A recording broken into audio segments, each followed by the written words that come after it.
At Elevation Bookshop, dive into topics like marriage, money, and spiritual growth with our vast reading materials. But that's not all. We are thrilled to introduce new additions like stationeries, notebooks, modeling clay, dictionaries, pencils, kamusi, and more.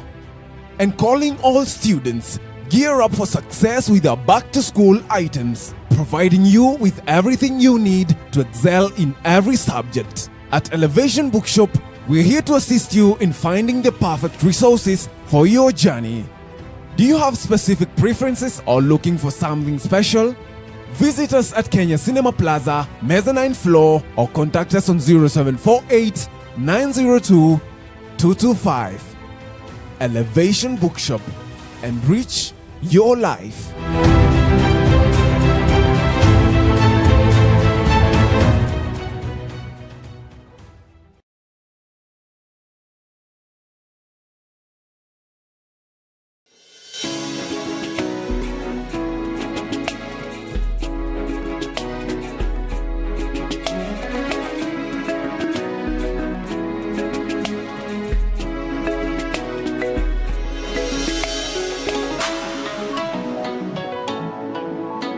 Elevate TV, advancing kingdom lifestyle.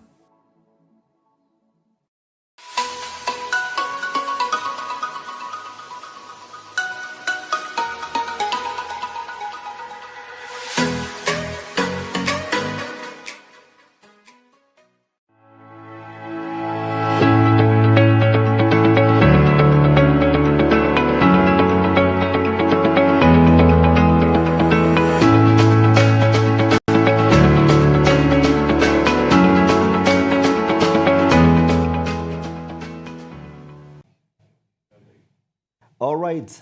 Good morning, ladies and gentlemen, viewers. Welcome to the Monday Morning Digest. I'm your host, Godfrey Gichuki. This is another exciting Monday morning, and I believe that today, on the 7th of April 2025, is a great day, is a great way to begin the new week as you join us for this amazing conversation. And as usual, Monday morning, we address ourselves to various issues: business, career, enterprise, economics, and entrepreneurship, and a host of other issues. Today, we are going to be talking about careers. Largely, we're going to be talking about upskilling to remain relevant in the workplace, and things to do with skills. It's kind of like a human resource advisory. This is free, so wherever you are, please stay tuned in, join us, and let's have this conversation. And please share with your friends and ask them to join us this Monday morning. So very, very good news indeed. I am joined on the show by a friend and somebody that some of you Elevate TV viewers are familiar with. This is no other than Beatrice Chuchu. Welcome to the show. Thank you so much, Pastor.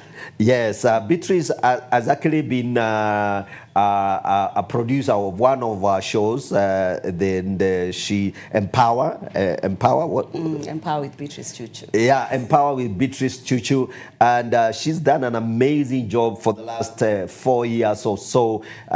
Producing a very, very, very insightful 30-minute show on human resource ideas, interviewing people and helping people understand how to, build up their careers. And so today I bring her into this conversation because I want us to talk about something that is actually very much relevant to the whole conversation around skills and workplace, relevance. And I'm sure you're going to enjoy this conversation. So we are going to look at, for example, what are some of the careers that are kind of like the most attractive in the job market? And for those who are already in a career, you're working, you have a job, you know, sometimes you get to a place where, you know, things are moving so fast, technology is changing, you know, AI is here with us, and some people are actually feeling very frustrated and stuck in that space because maybe they are wondering whether AI is going to replace their jobs and stuff like that. So that's going to be the gist of this conversation. We're going to be giving you wonderful insight on what you can do to remain relevant and also to skill yourself up so that you don't begin to lose your traction.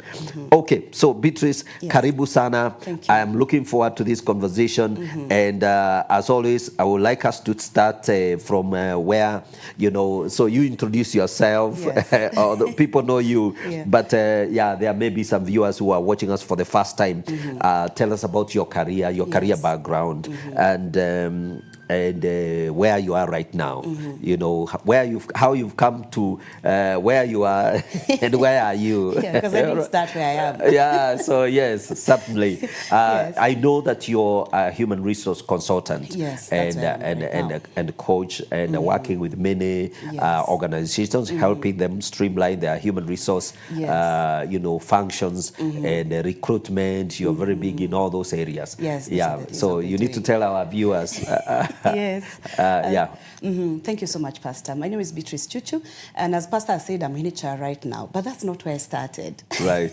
I'm a teacher by training. Right. I did a B.Ed as the first thing I did after Form 4. Yes. I did CPAs.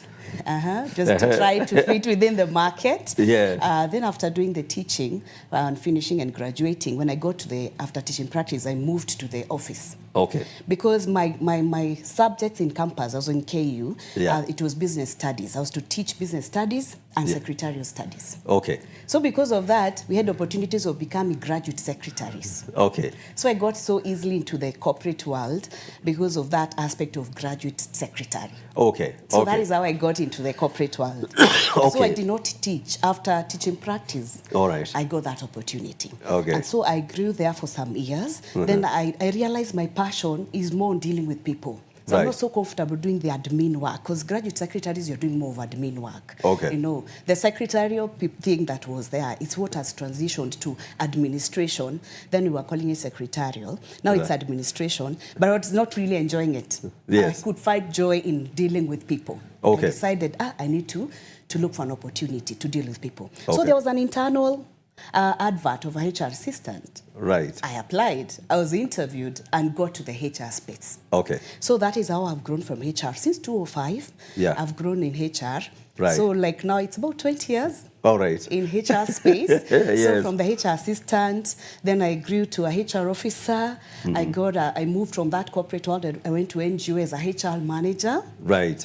And then how I transitioned now to consultancy because my kids were small. Right. It was so involving in an NGO world with a lot of work. Okay. I realized I don't have time for my children. Okay. And they need the mother.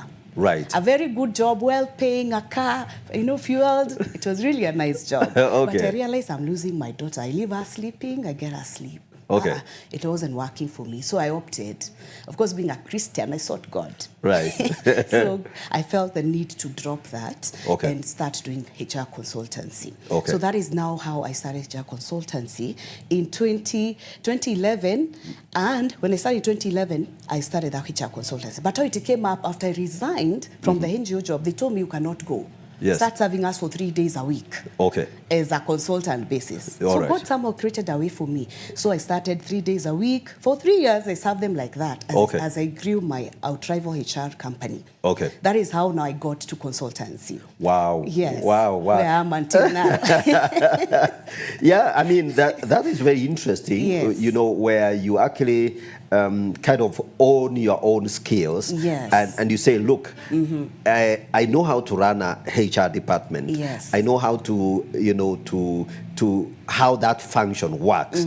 And I don't have to sit here 8 to 5 Yes. to be able to achieve that. I can do it from outside that frame. Yes. I can get my freedom and still be able to deliver. And I don't have to be paid because of showing up. Yes. I can be paid just for whatever I deliver. And also, I mean, that's a very serious trade-off. Yes, and the other thing that then it came with a cost, because now you see in school I've done education. Yes. HR has its own training to go through. Yes. So I had to do a higher diploma in HR because it was a requirement then from the Institute of HR. Then I had to do masters in HR. Right. Later they transitioned us and told us, according to the Institute, that we must do what they call certified HR, CHRP. Yes. I had to do it again so Right. I can remain relevant in the field. So I decided this is the line and I'm happy about it. So I've invested in training and growth. Absolutely. Yes. Yeah, and by the way, that's really the gist of our conversation. Yes. That in almost every single skill or functional area Yes. in the workplace, Yes. whether you're a teacher, you still have to become very good. That You is still it. have to build your skills Yes. in teaching. Whether you're an accountant, whether you're what do you call it?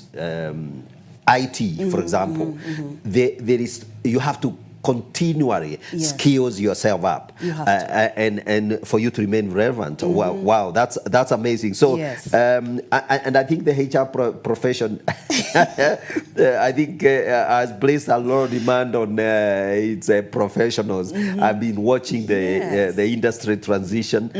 One of my daughters actually is in the same space. Wow, that's so I know that she's been doing the what do you call it, certified. Yeah, they got it CHRP, Certified HR Practitioner. Yeah, practitioner, Kenya. In Kenya. It's It's equivalent okay. like CPA. Yes, yes. Wonderful, wonderful. Okay, so let's go back to the workplace. Yes. Let's talk about the employees. Why do employees need upskilling, and where is the need for upskilling greatest? Wow, important. When you're looking at the workplace, and even as we talk about why do employees need that, Yeah. we look at both the employer and the employee. Yes, And they have to be strategic on it. yes, First of all, if we were to address it from the employer side, Okay. is because of the changes that are happening. The technological changes that, as you have said, Yeah. they are changing and the world is moving very fast, evolving very, very fast. Right. So if the employer doesn't actually invest in upskilling the staff, right, they're not going to provide what they need. Right. So for them to get more productivity and to make more, or even to get impact, or to make impact, because not all organizations do to make profit. We know, even some are non-profit making. Yeah. But they need to have impact on the people they are serving. Right. You need to have the right skills for the moment. And because the world is evolving, that tells you the skills that are required, you need also to evolve them. Right. They need to be evolved, they need to be upgraded, they need to move to the level within which the current workplace is. So as an employer, that is very key, so that you can remain relevant in the market and remain productive, you remain competitive and have impact. That Right. is for the employer. Yeah. And you're looking at it the same on the employee. For them to be able to deliver what the company or the organization or the marketplace is looking for at that moment, then they have to have the skills required for the moment. So what does that mean? If I don't have the updated skills that are required, then I'll be obsolete. yes, I cannot fit within that space. That means for both the employer there and employee, they need to ensure that for productivity to increase, for you to be able to meet the objectives, both have to come into place. The other thing is cost efficiency for an employer. When you don't, when you think about from HR perspective and how I advise people, then as a HR, how we advise people. Yeah. When you are going to replace people, Yes. it costs you 1.5 to 2 times annual salary to replace one position. okay, Because it's not just a matter of salary you're paying. There is skills this someone has achieved over time. There is what it should be producing that time if they were there. So if you lose an employee, it's very expensive to replace. You know, sometimes because we don't equate it to money, we never see it like it's an expensive. Yes, an expensive affair. We are just looking at it, I'll just get another person. There's so many people looking for a job. So you need to upskill and know that when you leverage on the skills that you have within the company or within the organization and upgrade, it's very far much cheaper than replacing a skill. Okay. Because you see, if somebody becomes obsolete and you have to bring in a new blood, what happens, that costs, you are going to go through it. Okay. And sometimes we don't see it, so we don't mind. We see like it's just, I'll get someone. But that is not the case. Equate it to money. It's when you realize how much you're losing. Yes. You cannot compare to how much you're going to spend on skilling or upgrading as person who is with you. Okay. The other thing that comes in is retention and engagement. Okay. Research shows that those people employers that have actually invested in their employees to upgrade them, they retain them. They are more engaged. Even millennials and Gen Zs that we have, you meet them even in interviews. The question they'll ask you first when you tell them, okay, any question you have for us? So is there room for growth? Do you train your people? Can I upgrade from where I am? Because that is something that is really in them. So if you want to retain them, you want them to be more engaged, then you have to upgrade their skills.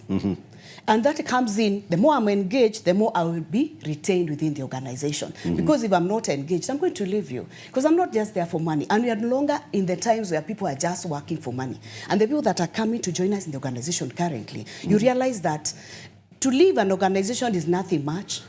I'll move here and go somewhere else. But we don't want that within the workplace. We want people that can be with us for a longer time so that we can have what you're looking for. So it is good for us to look at it. Do you want to retain? Okay. Do you want to have engaged employees and move and achieve what you want to achieve? Upgrade them. Right. Provide, have that provision. That's true. Yes. That's true. Yeah, you know, I think there has been a very serious conversation, and the vibe you hear is, for example, in respect to Gen Z, is that Gen Zs are just very fluid people, very difficult to retain. They are in with you for a few months, and then after that they just disappear. In fact, they don't even tell you; they just stop showing up, and things like that. But you're saying that the reality really on the ground is that if you're committed to investing in these people, you know, you're training them, you're putting through, you know, I mean, you demonstrate that actually you are investing in them. Yes. They will respond. They will respond. And you have to focus on the cost efficiency. Yes. The cost of skilling up this person versus replacing. Yes. You know, and then on the issue of engagement, employee engagement, you know, we are using some of these, those of you that are following this conversation, we are using a little bit of technical terms here, you know, but yes, that's what this conversation is about. Thank you so much, ladies and gentlemen. Share with your friends. If you have a HR professional somewhere there just following us in this conversation, please tell them to join us and listen in. And if you have a question, we will be able to address it. So, employee engagement, you know, I mean, it's the whole idea of, and maybe you need to explain to us what you mean by engagement, because a lot of employers are frustrated by disengaged employees. Maybe even because of the vagaries of social media and all that, and you're just thinking, these guys, they just come sit on my desks and just continue watching their movies on their phones and do nothing. And you can make a general kind of a claim of that, but how do you actually get these people actually producing? So talk about engagement. You know, one thing, Pastor, that is very clear when it comes to engagement, you want these people to own what you own. Okay. Not really owning your company. You have a vision. Yes. They need to own that vision. Okay. There's a direction you're heading. Yes. And are they also heading that direction? Okay. So it has to be deliberate. It's not automatic. Okay. So you have to involve these people. They have to feel involved. They have to feel listened to. They have to feel their opinions matter. Okay. You know, it's not just a matter of giving them instructions and they just take and follow. We're in the marketplace whereby people feel I have a say even if I'm an employee. Okay. It's not those times where people can just shout at you and do anything and you still retain there. These days, I think people have just become different because of the way we are exposed, and we come to a point whereby for me to work with you, you need to allow me to get to understand more. It's not just telling me do this. Yes. I also want to know why. Yes. I don't just want to know how. You know, you are like, you do this and this is how it's done. No, I also want to understand why.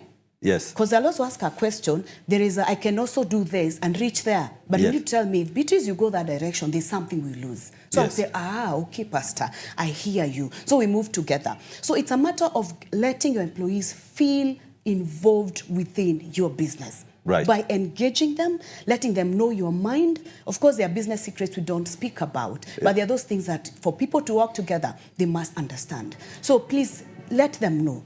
Let them be clear where we are going. If you're not doing well, speak it. Yes. If you're doing well, speak it. Right. Why do we have staff briefings quarterly to give them the performance status of the organization? Is because we want them to feel they belong. Okay. The moment they feel they belong, they feel they're actually attached. Right. To your business. All right. So they'll do everything possible, not because you're watching. I'll fail to go to the social media, not because Pastor Gigi is watching, Yes. but because I want to be part of this. Okay. I'm proud to be part of. Actually, that is the right word. Can you make your employees proud To be part of your organization? The moment you do that, Yes. they'll do it. Not because you're there, not Yes. because you're watching. Yes. They'll even not come late. Yes. Even if you're not there, they'll even be earlier. Yeah, Yes. employee engagement. Yeah, that's very profound. That's very profound. I know we have divided into that as we talk about upscaling, because we were actually trying to justify. I mean, I asked you what are some of the why upscaling is important, and what are some of the areas that are greatest in need. Of course, we say this because that is central to building a morale, to building productivity and engagement. Yes. So maybe let's go back to the specifics. Yes.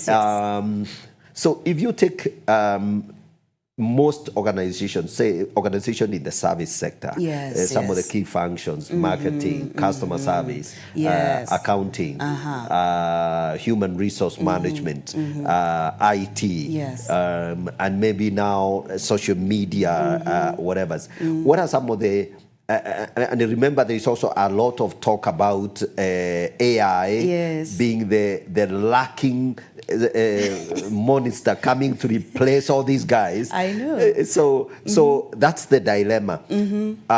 What are some of the areas that really we need higher skills? Given your background and your experience in recruiting, you're constantly involved in recruitment. What are some of the areas where we feel there is a great need for skilled people, but it's hard to find the skills?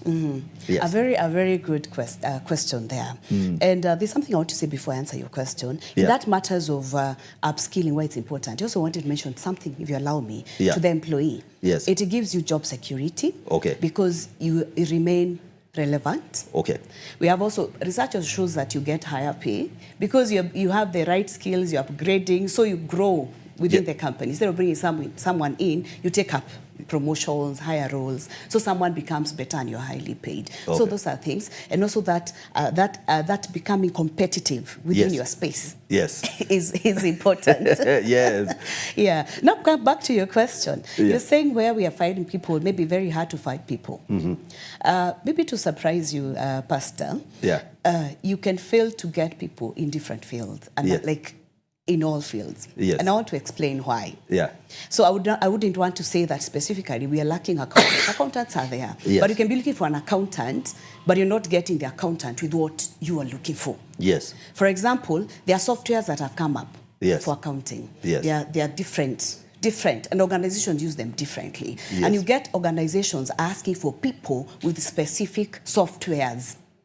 Yeah, with skills with and experience working with some specific software. softwares. Yes. So if people have not acquired that, because of we are moving from the manual, and everybody want to go the ERP way, the softwares, they want to do it with paperwork. So you find most organizations are looking for accountants, for example, who can do that. Right. So what that means, if you don't have the software, you not get it. Yes. You are an accountant, you have CPA, you have experience, but you're missing that aspect. Because someone is they don't want someone to come and start learning. Yes. They want someone who has done it. And that calls for us, if I'm an accountant, then to try and to be able to advance myself, to understand what is the common software within the market in accounting, that I need to have it.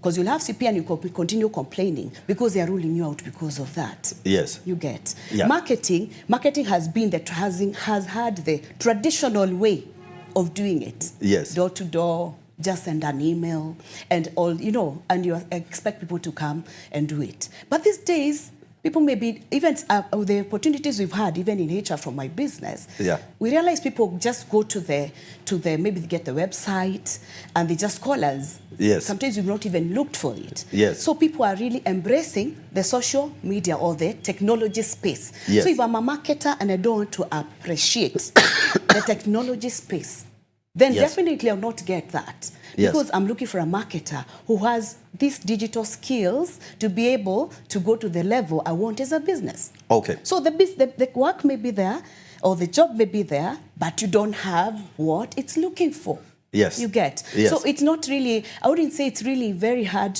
but you can also get hard even to get a marketer you're looking for if you're not getting the skills you're looking for. Wonderful. Those are just examples. Yeah. No, they are very valuable examples because whether you are even talking about a graduate with a Bachelor of Commerce in marketing, you come out into the marketplace. Yes. And it's not, maybe you also need to clarify, is it just, okay, fine. I know how to use social media. I have an Instagram account. I have a TikTok account, for goodness sake. I have my Facebook account. In fact, I am trading. so you can't say I don't know social media. Yes. You know, that kind of thing. So, but you're saying that as a professional, you have to think critically about that. The digital skills required, for example, for a marketer, it's not just being on Facebook, but there are digital skills and tools they use in marketing. Do you have that? Yes. Yeah. Including maybe even doing advanced analytics and trades and all that, and data mining, for example. And data mining. Yeah. So it kind of like, although you are a marketer, you're more or less like a digital data-driven marketing expert. So you move away from the traditional exhibition, the normal, the 4 Ps of marketing. They are good, but we need to move, Even in HR, Pastor, if you may allow me. Even when you go to school to do these courses we are upgrading, there is what we call HR accounting. Because business is not looking for a HR professional who is just doing letters, doing nothing. They want us to sit on the table as they discuss about the strategy. I also bring I fit within that, a business mind, a HR who is business-minded, who can participate in the board and give business direction from a HR perspective. So that calls for you to know how to work with numbers. If I train people, how can I be able to justify my investment in training? How did it impact the production? Right. If people are going, anything you do HR-wise, I take people for team building. Yes. It's not just for fun. I want them to come back. And after that, can I be able to measure the impact on production? After I took them for team building, I spent 200,000. When we came back, production went up with 400. So next time I ask for team building, I'll be given. So what I'm saying is, even the HR people, any space, equip yourself with the relevant, current, additional skills that will make you competitive in the marketplace. Wonderful. Wonderful. I love that. And thank you, all of you that are following this conversation. Ezra Moffat, Tutu, amazing, perfect. That's what he's saying. Jacinta Mwangi and Victor Kipkoril here are watching. They are following. And letting employees, Victor is saying, letting employees feel they belong helps them to attach to your business. Yeah, that's very good. Mary Donga is watching. watching. Thank you very much. Welcome. Nefat Mongai is watching. Karibu sana, Nefat. Thank you very much indeed for all of you that are following this conversation. We are talking about upskilling to remain relevant. And that's very serious because whatever job you're doing, whatever career, you have to think critically about where you are. So you are a HR professional, you are an accountant, you are, whatever domain, including, HR itself, or marketing, or production, even or even IT, procurement, whatever it is. Yes. Because of, dynamics, technological dynamics, and industry now being data driven. A lot of people actually don't realize it's no longer about writing emails and all that. It's you have to engage strategic thinking. Both about your career, and I love the idea of the impact. We are living in the age of impact and results. What is the cost benefit? Absolutely amazing. Absolutely amazing. We are having an amazing conversation here. Let me just check what some of you are saying here on the other side of the YouTube here. Thank you very much. Dorcas Waiharo, wonderful, my sister. You are blessed, Dorcas. Thank you very much for joining us. Stephen Boro here, who employee engagement is very important for organizations to grow. Susan Gitao says, very insightful. Thank you very much indeed. Thank you for those of you that are following this conversation. We are so excited to be here. So, Beatrice, we're going to go into a break. When we come back, I want us to talk about some of the, when we look at the careers and this, the whole workspace, there are a lot of changes. And then there is also the whole idea of the future. This unknown future where some jobs, some functions will disappear.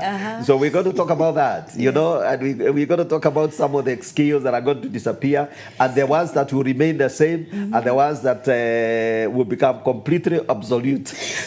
So that some of you that are coming up, we want to warn you what to do and what not to do. Don't make any mistake. We have our expert here, Beatrice. You have a lot of wonderful skills. So I'm going to hold you there. So let's take a break. And when we come back, we'll return to this conversation. Thank you. All right, so don't go away. Take a break. We're coming back.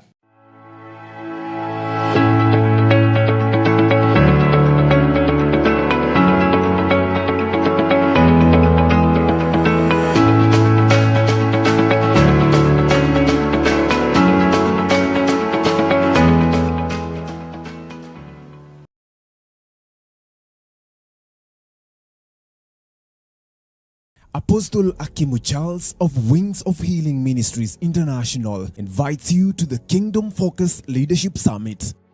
Join us for a transformative leadership summit which will take place on April 10th to 12th in Nakuru at Legacy Hotel, April 14th and 15th in Thika at Eaton Hotel, and conclude in the city of Nairobi on April 16th at Swahiba Ministry Center. Drs. Greg and John Hood, founders of Kingdom University and lead apostles at Kingdom Life Ecclesia, located in Franklin, Tennessee, USA. When you have kingdom language without kingdom revelation, all you have is religion in another dialect. Theme: focusing on Jesus amidst global shakings. Come ready to receive from these anointed apostles sent to us by Christ. For more information, contact 0722 347 691 or 0722 334 026.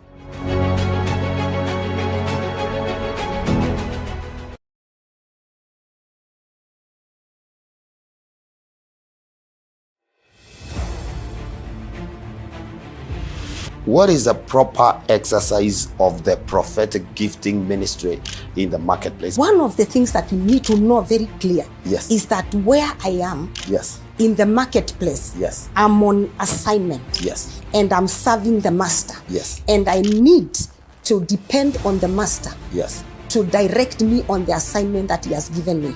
How do we bring in the word of God into the marketplace? One of the mistakes we will make is when we don't dwell in the word and for a long time and consistently. Yes. And then pray the word. Because once you close the book, you have closed the voice of God.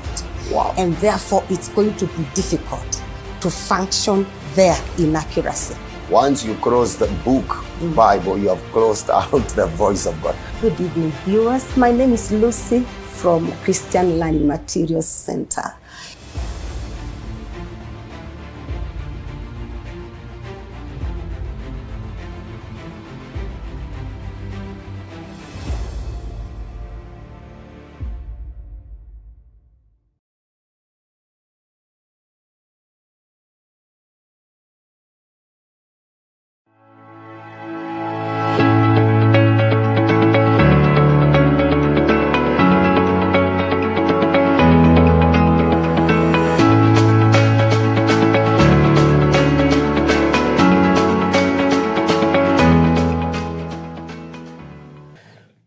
Welcome back.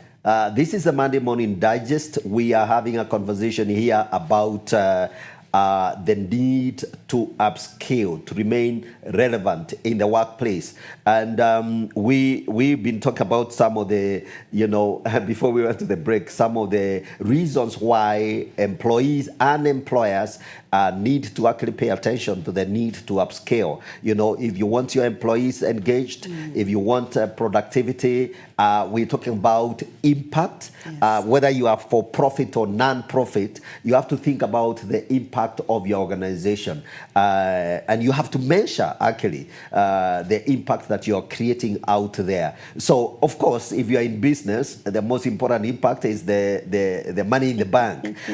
So that's very, very important. So, but if you are a non-profit organization, obviously, you want to ask yourself, what impact are we having in the community, among the people we serve, and stuff like that. So, so Beatrice, Yes. we have a big issue we still have to discuss. The entry of artificial intelligence into the workplace. Yes. That really is a big is the elephant in the house. Yes. It is true. And you are in that recruitment space, you are HR consultant. So you must be seeing what's going on. Yes. And you must be hearing the vibes and observing both employer panic and employee, confusion. Yes. So talk to us about the speculation basically is that AI will replace certain jobs. Yeah, that's a speculation. They said that about internet. They say that about ATMs. Yes. They say that about now, of course, even the digital money transfer. We thought banks were going to close because of M-Pesa. They have not closed. They have not moved an inch. Yes. They're actually working together. And they are now working together. And they decided to merge. Yes. So, talk to us about that. What is the expected impact of AI? Should employees be worried? Should employers be worried? Wow, a very good point there, and even a great concern. Yes. And it's true, people keep having a lot of speculations. But I want to say something about AI. Yes. AI, for me, I consider it more as a disruptor. Right. Because their roles is going to disrupt. Okay. Definitely. Yes. And for example, the famous, the roles of the admin roles, the clerical roles, like for example, in manufacturing, you get the assembly line where there is things are just moving. The repetitive tasks, they're going to be actually disrupted. Okay. By the AI. Because Okay. those are things that it can easily do. Because AI, as long as it's something repetitive, something task-oriented, it will definitely be able to do some of those things. So Right. it's going to disrupt that space. Okay. So for me, I consider it first of all as a disruptor. Right. And that is why you need to think about it. If you're in that space where, like, for example, the admin role or where there's repetitive tasks, Yes. Because where there's a repetitive task, AI can actually easily do. Even Right. bookkeeping, Yes. scheduling. You just need to give an instruction. So it's going to reduce so much work of these admin roles and such. Okay. So it's disrupting those roles. Yes. But on the other hand, it's also transforming and evolving other roles. You see, for example, look at it even in healthcare, for example, Right. whereby we have maybe, for example, a radiologist, whereby they have to use AI to support in diagnosis. Yes. But again, it has this aspect of a human that I have to come to the human judgment and provide care. Okay. Which the AI will not provide. Yes. So it's going to evolve that role. It's true, I can use AI to do this, but I still remain. So I need to learn how to embrace AI for this evolvement because it's evolving some roles. Yes. You So, get. and I like the example, sorry that I'm jumping in. I like the example of, for example, diagnostics in a hospital. Yes. The CT scans and all those Yes, things. yes. So technology can enable that to be done like almost automatically. Yes. And data and even maybe analysis. Yes, And so based on this scan, this is the prognosis. Yes. And it can help and save the clinician or the technical person having to refer to the journals Yes. to decide how to prescribe. But you are saying Yes. that is only part of the cure Yes. that the patient is looking for. That is it. Yes. It's just part of it. So it's evolving that role. Yes. It's not actually replacing it. Yes. It's just evolving it. Yes. You see, the other one is disrupted completely. You need to see how to align with it because it's disrupting. Yes. Because it can do it. Yes. The basics, the tasks, the routine can easily be done. The Okay. first one, it disrupts. Yes. But this one is evolving that role. Okay. You get. It can do this for you, but you need to do this. Yes. You get that. So it's disrupting, it's evolving. For example, also think about the finance bit. Yes. In accounting. Yes. It will do bookkeeping. But again, it can't come and give advice to us in a board meeting. Okay. As an accountant, as a finance person, it has helped me to analyze, it helps me to come up with figures, whatever I'm doing, and it's faster, you know. But again, I need to have to see how it will fit within this business that I'm in and be able to advise. Right. Because the AI will not come and advise the board members or business owners on what to do. But as a finance person, I'm supposed to come in and give that advice. Okay. Think about teaching, for example, whereby we can use, these days, some schools I know, they're using AI tutors. Yes. But again, children are not in school just to learn what the syllabus says. Yes. They need to be mentored. Yes. They need to be guided. They have a person here who is working with them. AI will not do that for us in schools. Yes. So what it's saying is, okay, as a teacher, it's helping you to improve. You can use teaching methods which are different. But again, your role as a teacher, you need to see how it's not just teaching. I need to mentor. I need to work with this child. I need to advise. I need also to ensure what it's presenting is exactly what it's supposed to be. Yeah, so, yeah, you know, I can, let me jump in there because Yes. I'm a teacher. One of the biggest frustration of a teacher Yes. is marking exams. All right? So if that thing called AI can mark my exams, I am ready for you guys. I know. But then Yes. what you're saying is that if an AI tool can actually say, for example, generate the exams based on my syllabus and the course Yes. content, generate very good questions, multiple questions, quizzes and all that, and assist me in assessing my students or providing them with, okay, let's say assessment. Yes. You're saying that then that frees the teacher to now engage the learners, evolves that role. Evolves it. Yeah, so the teacher has now a little bit more time to leverage Yes. and engage the student. And even maybe some of the students who are struggling, Yeah. some of the students who are really like falling through the cracks. Because if I am so busy, I have exams to set, mark them, grade them, submit them to the university or the school, Yes. and put them in the system. Surely, for goodness sake, if you are this young student who is suffering, Yes. you have your own problems, I will forget you. Yes. So in other words, it is actually going to, AI can actually enhance, It can. improve impact and Yes. performance of a teacher. So in other words, a good teacher can become a better You teacher. become a better teacher. Even think about the creative designers, for example. I know you have them Yes. and such. Yeah? You know, it will help them. maybe to increase the productivity or to become better, but they have to bring the creative mind. Yes. You see, this creative designer is the initiator of the creative mind. And then this AI is going to help him now in producing this creativity he has become better. Yes. But the AI will not actually give him that creativity. It has to come from him as a creative designer. He knows what he wants as the end. And that's why even you as a teacher, even if you use it, you assign the syllabus and everything, you still have to go through those questions to be sure that this is exactly what I'm looking for, because you are the owner. Yes. So it's helping you to become better.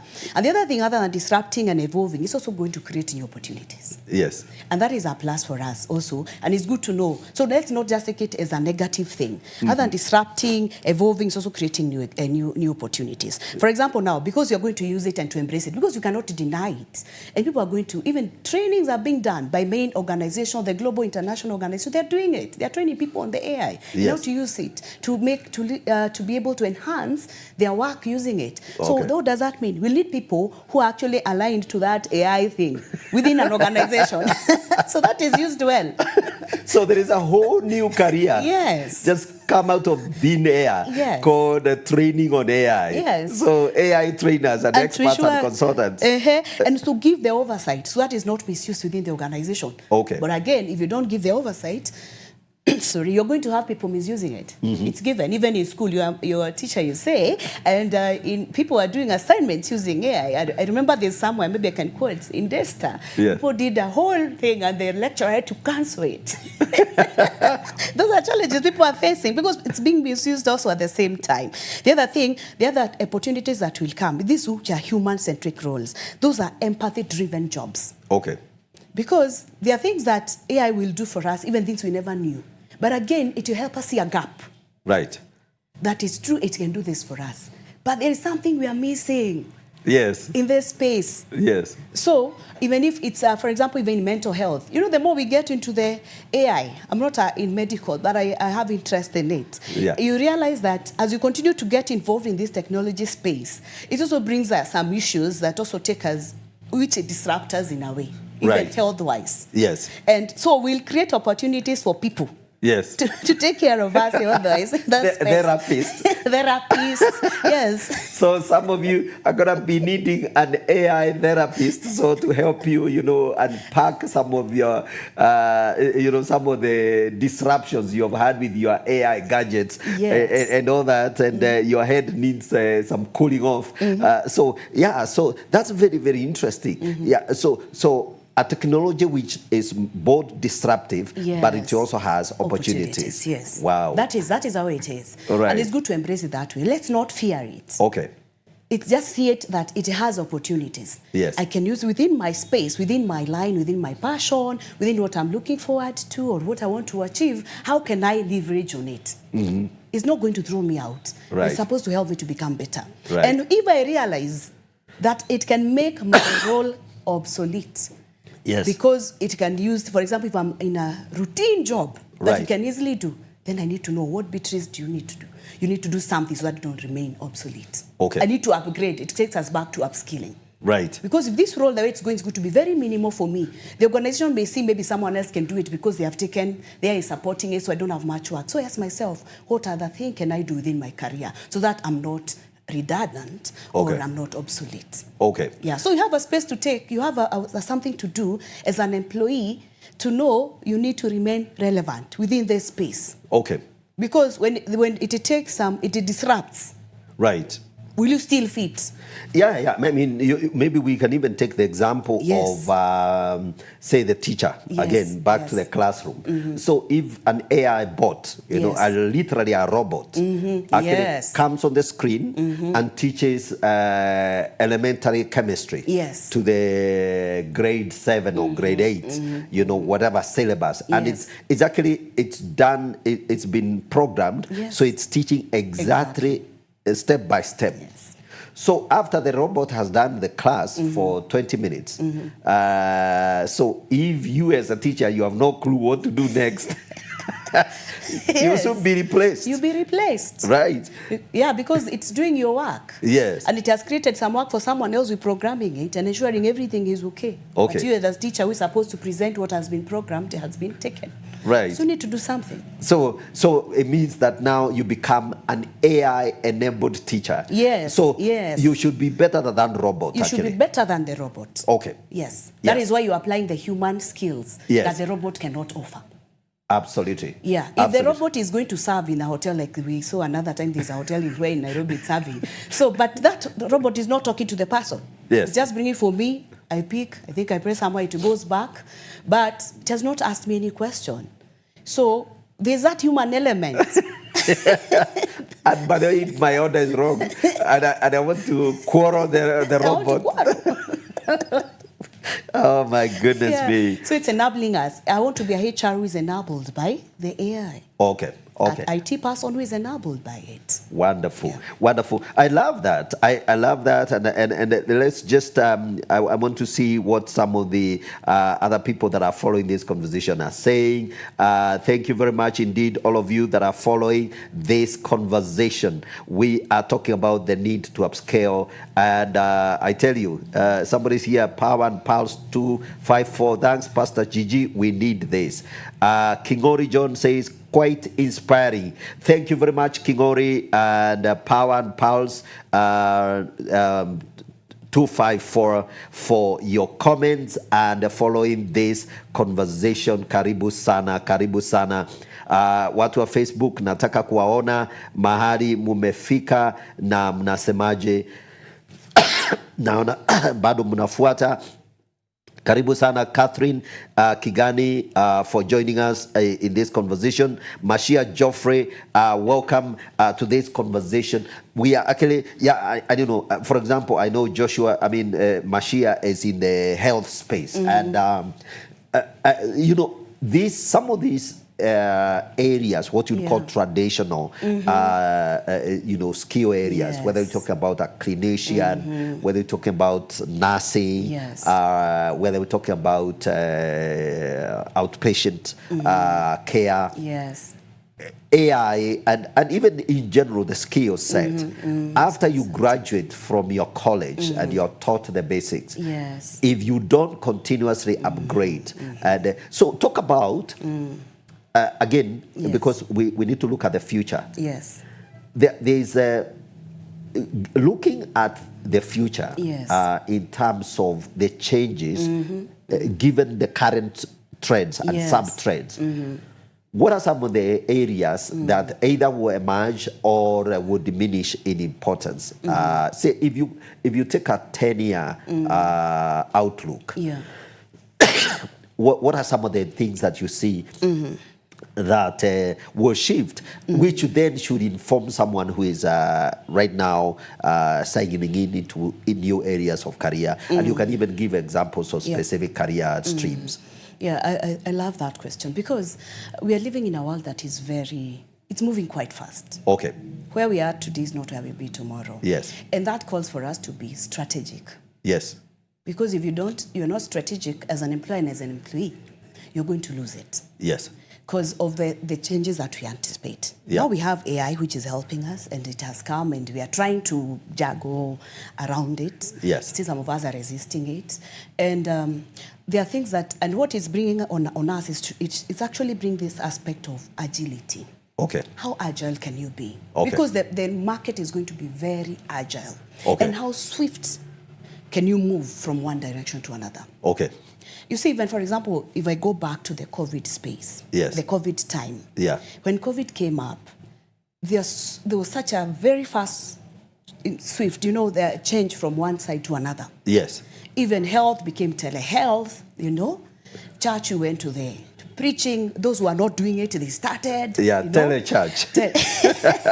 Telechurch. So everything, we went Yes. that. Why? Because the market demanded that. Okay. And it's going to demand more. Yes. Because we are seeing the AI now, we don't know what is coming. Things will be bigger, and trends show changes will continue to be. So for the skills that are for us to remain relevant, when it comes to the technology and AI-driven roles, for example, the cybersecurity, all the AI machine learning specialists, the data scientists, they have to actually keep upgrading. Okay. Because the way the space is, what we have right now is not what we'll have tomorrow. Okay. So if you don't upgrade in that data space, you're going to have a problem. Okay. You're not going to be able to do it. So you need to upgrade it. For example, in healthcare, we talked about it, and the biotechnology. That's why we have the telemedicine, we have the mental health, the counselors. The world where it's moving, soon, they know they've started even doing counseling on someone is wherever you are and you do. But the world we're moving, they may need to think about it because people not even have a lot of time to come and see you. Right. So you need to think about it. What does that mean to me? Okay. And because I may need to see this person at some point, how will that really work? Because the world is taking us there. Yes. So we need to think about such areas. We are getting to the green energy is being spoken about quite often, even conferences. Yes. About green energy, sustainability, all those things. Yes. So it's making us see where we are heading. That means where we are not comfortable. We want green energy to be embraced. So we are going to the solar. We need technicians to do that. We need people to embrace solar. We need people to understand how that is going to be. So we need sustainability managers in future, because we want to ensure that even as a country, we are sustainable. Organization, even Pastor, when you're doing even we do tenders as an organization to do HR. So one question we asked, do you have a sustainability policy? Okay. It's very key. Yes. It's coming up all the time. People want to be sure how sustainable is your business as we work with you. Okay. So that tells us in organizations, finally, we may have to task someone to really look at our business and see how can we come up with a plan and concentrate on sustainability of this business, not just doing business and making money and moving. Those are things. And also those traditional roles with modern twists. Okay. Like software developers, electricians driven by infrastructural needs. As we continue to advance in technology, infrastructural needs come up in businesses. So even if I'm an electrician, I'm a technician, I need to upgrade because infrastructures will also need to address or to be able to fit what the business requires for that moment. Okay. Software, the software you are using yesterday, you can't use it tomorrow because of the changes. So I need a software developer who is going to help me to keep abreast with what is happening. So there are many examples that can come up. Wonderful, wonderful. I love that. I love that. So that almost every single skill set area is going to require agility and transformation. Yes. And you've given a very interesting, because I'm sorry, think about electrician. Yes. People want their homes, for example, so interconnected that right from the door, yes, or even when you are out of the house, you can monitor the power consumption in your house. You can monitor of course, you can see the house, so CCTV, and you can also data monitoring, power consumption. Maybe you can turn off your fridge. How much is in my fridge right now? Can I, lower the temperatures or up them a little bit to spare myself some energy? So here is the good old traditional technician. If he is not thinking outside that box, it will throw him out. There you are. You've been warned. We're having a very insightful conversation here. Thank you so much, Beatrice, for these wonderful insights. I just want to acknowledge also Jacinta Mwangi here. Great conversation. AI has come to help, not to replace. Thank you, Beatrice, Chuchu, for that. Yes, I think that's very important. AI has come to help. One of the things, maybe I can give my own example. I discovered, if you are applying for a job, you do not need to crack your head anymore to do a cover letter. Just tell ChatGPT, just give it a few lines of command. It's going to do the thing in 1 second. But we come to, from HR point, I'm able to know that one was just picked. From the ChatGPT. If you're not careful, because you do it faster, but please ensure it's something that exactly you. You come to an interview, I'll get hold of you. I'll ask you a question from that cover letter. You're like, what did you say?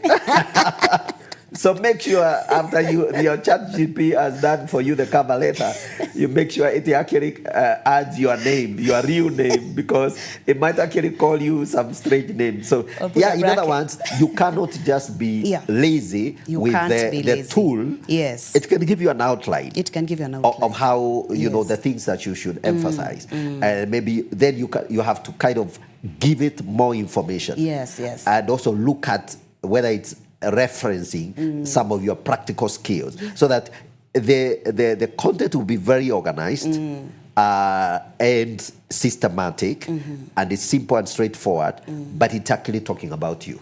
Yes, and that brings you the you innate. Yes. So that even as you give the guidelines, whatever you're going to tell it to do, tell it exactly. Yes. You know, you're not giving the whole thing, but you're telling it, if these are the skills they have, you put them. Yes. As in, I want you to do this, you know. Yes. So, because that human element has to come there. You've been warned. This is the HR professional herself. So if you do that cover letter of yours with the ChatGPT and you send it out there, she will smoke you out, right? So she will just ask you a very tricky question and just discover that you don't know what you're talking about. Yes. So absolutely amazing. Absolutely amazing. All right, so we need to make sure that we cover everything else that we had lined up. So we were talking about the future. Are there some skills? Is there any particular area that is going to be obsolete and people should stop following, investing in that area?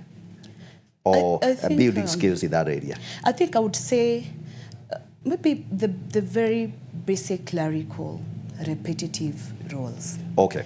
Because if I just need to queue, it just need to be queued and it's done. Okay. Where do I need someone there? Okay. Yeah, the repetitive clerical. Okay. Repetitive clerical. Yes. That's because gone. it's good to be. It's warning. It's a warning. Yes. So upgrade yourself from that, because what will happen if it can be done? I'll ask myself as an organization, where do I need someone here? You just need to. It'll just something repetitive. It's scheduling. It can be done all along. It's just one person who is doing another job can actually just do that, and it happens. Okay. Why do you need someone just to do that role? So that is why you need to be upgraded.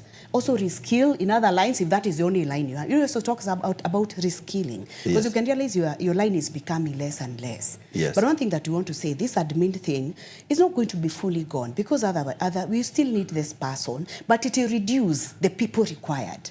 Okay. You know, in fact, reduces. you remember off the Yes. set, we were talking about the executive assistant. Yes. The human person who is an executive assistant, maybe to a CEO. Is that job going to be replaced by AI? I don't think it will be replaced by AI, but this executive assistant will have to be very business oriented. Okay. Because you can also be you can represent your CEO in a meeting when he's not there. So be a business person. Okay. Don't just take yourself as a PA or that just assisting the executive. Right. Assisting the executive need to be broader. Okay. So that you're able to do what your executive can do. You can take some roles of your executive. You can go for a meeting. You can even give a report on his behalf. You can represent him. He's not there. You go. You know the way people, even the deputy president's wife can send her representative to go and do a meeting read her speech on her behalf. Such things. Okay. Those are the people we are looking for. Not just to do the scheduling appointments and such. Okay. No, that one will actually make you, because I'll send you an email, Pastor Gigi, for an appointment. It puts it in your calendar. Yes. Automatically. Yes. So do I need someone else to put it there? And we agreed. No. Absolutely. Yes. I'm made to understand we are running out of time, but I love this. I love this conversation. That yes, the executive assistant has to see their role as a very different role anymore. You have to upgrade, become a real executive. Became a real executive. Yeah. Yes. So you're not just an assistant doing some lorry type or kind of jobs. You are a real. You can actually walk into a meeting and represent your boss. When we see you, we see your boss. Yes, absolutely. Yes. That's a very good message. Ladies and gentlemen, I'm telling you, this is a very amazing conversation. That yes, you can become so good, even in some of the traditional roles that some of the people think that are going to disappear, become a very, very valuable, executive assistant or whatever other jobs. Most of the jobs you think are disappearing, some of them are not disappearing, they are transforming. I think and you can summarize for our viewers that yes, the future may be uncertain. Yes. The things we need, you mentioned agility, reskilling, upskilling, and things like that. Maybe in summary, you can give that summary, and as we come to the end of this particular conversation. Well, thank you so much, Pastor Gigi. I want to summarize by saying this. the world is evolving every day, and we have to remain relevant and competitive, both as employers and employees, because we have a space, both of us. So it is good as an employee to ensure that you remain agile, you can meet within, and you can be able to fit within the marketplace at any given time. And now that one comes by upskilling or even reskilling if it calls for that. And as an employer, you need also to take upskilling and reskilling as a strategy. Invest, not consider it as an investment, not as a cost. Align it to your business strategy. So that as you upskill, you know I'm upskilling because my business is going here. And please align your business with that understanding that the world is moving. That definitely is affecting your business. So align all your skills towards that. And please do things the right way. The world is not waiting for us. So we need to run with it. Do what it calls for you to do. If you're missing a skill, have it. As an employer, if you're missing these skills that are affecting your productivity, please ensure you invest in your team. As you invest in them, you increase retention, you increase engagement, you also increase productivity and the impact of your organization. Absolutely. Yes. Before we close, Beatrice, yes.